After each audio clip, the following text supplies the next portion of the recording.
Sekta hii ni muhimu sana kwa sababu kwenye ule mnyororo kama mlivyoandika kwenye kauli mbiu, mnyororo ule unaonekana sana. Watu wengi wamenufaika. Kama ni ajira tunaona. Kama ni biashara ya dawa tunaziona za mifugo.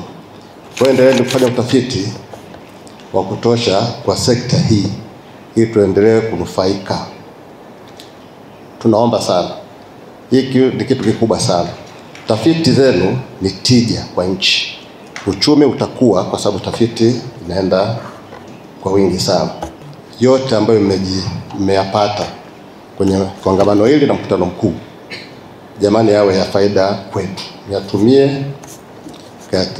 myasimamie, tunufaike wote. Watanzania wanufaike. Sisi kama washiriki kupitia tafiti hizi hatuna budi kuzitafsiri tafiti kulenga wale sasa ambao ndo wadau wanaohusika moja kwa moja, ambao wanalenga wafugaji na wavuvi.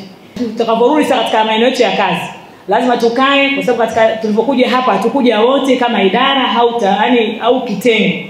Tumekuja wachache kama wawakilishi, kwa hatuna budi kurudi katika maeneo yetu, kukutana na wenzetu na kuwaelezea yale ambayo tumetoka nayo huku, na jinsi gani tutaandaa mpango kazi au mpango mkakati wa kuweza kuzitafsiri tafiti ziende kuwalenga wale ambao wamekusudiwa kwenye tafiti hizi ili kuboresha sekta yetu ya uvuvi, lakini pia sekta yetu ya mifugo.